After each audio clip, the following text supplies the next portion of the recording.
ఇక్కడ అందరూ one way ట్రాఫిక్లో మాట్లాడుతున్నారు సార్.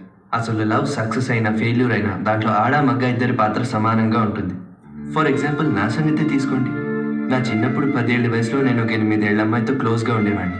ఆ తర్వాత మేమిద్దరం విడిపోయాం. కానీ అప్పటి నుంచి ఇప్పటి వరకు ఆమె జ్ఞాపకాలు నన్ను ఒక్క క్షణం కూడా వదలలేదు సార్. నాతో పాటే ఆ స్నేహం పెరిగి ప్రేమగా మారింది. ఆగాగాగు, నాకు కాస్త కంగారుగా ఉంది. ఏమిటి బాబు మళ్ళీ చెప్పు. స్నేహమా, ప్రేమ? నీ వయసు 10 ఏళ్ళ, అమ్మాయి వయసు 8 ఏళ్ళ. అసలు స్నేహం ప్రేమ లాంటి మాటలే తెలియని వయసు కదా అది. అప్పుడు స్నేహం పుట్టడం ఏమిటి, అది పెరిగి ప్రేమగా మారడం ఏమిటి? అసలు ప్రేమ అంటే ఏమిటో తెలుసా నీకు? చూపు చూపు కలవాలి, చెయ్యి చెయ్యి కలవాలి, ఫస్ట్ టచ్ కావాలి. పార్కులో మీటింగులు, వెయిటింగులు, గ్రీటింగులు, ఫైటింగులు, రుసరుసలు, దొంగ చూపులు, ఓరసైగలు, గుసగుసలు, గుస్సాయింపులు, ఎంత లిస్ట్ ఉంది కదా లవ్ స్టోరీలో. ఇన్ని చాప్టర్లలో ఒక్క పేజీ కూడా చదవకుండా నువ్వు ఓ చిన్న ఊహను పట్టుకుని ప్రేమించానంటే ఎలాగయ్యా? నిజమేనండి. ఏమిటయ్యా నిజం? ఊహ నిజమా? అసలు నీ ఊహ ఎప్పుడైనా నిజం అవుతుందని గ్యారంటీ ఉందా? ఉందండి. ఎలా? మా దేవుడి మీద నమ్మకంతో. మీ దేవుడా? ఎవరయ్యా అతను? మా ఆంజనేయ స్వామి అండి. భలే దేవుడిని ఎంచుకున్నావయ్యా. జన్మలో ఆడగాలైనా తగలన ఆంజనేయుని తీసుకొచ్చి నీ ప్రేమకు సాక్షిగా పెట్టుకున్నావు. ఆయనే కదండి సీతారాముల్ని కలిపింది. సరే, ఓకే. మళ్ళీ మిమ్మల్ని కలపడానికి మీ ఆంజనేయ స్వామి ఆ అమ్మాయిని చూపించాడు అనుకో. వెళ్ళి అమ్మాయితో ఏం మాట్లాడతావయ్యా?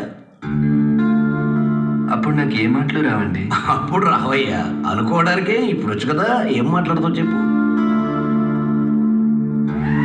పర్లేదులే చెప్పవయ్యా, ఈ సిగ్గుపడక ఏం మాట్లాడతావు? నీ చిన్ననాటి జ్ఞాపకాల గురించా, నువ్వు ప్రేమ అనుకుంటున్నావు దాని గురించా? ఏం మాట్లాడతావు చెప్పు.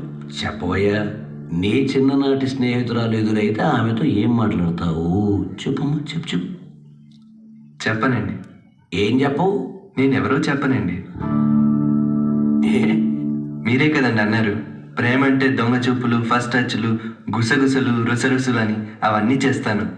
నాది ఊహ అన్నారు కదండి, నా ఊహని నిజం చేస్తాను. నేనెవరో తెలియకుండా అమ్మాయి చుట్టూరా తిరుగుతాను. తన మనసులో ఉన్నది తెలుసుకుంటాను. ఆ చిన్ననాటి స్నేహితుడిని ప్రేమికుడిగా మారుతాను. నా చిన్ననాటి స్నేహితురాల్ని ప్రేమికురాలుగా మార్చుకుంటాను. బాగుంది వేణు.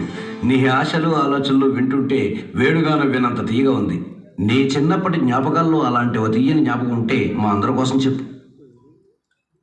తూనీగా ఎందాక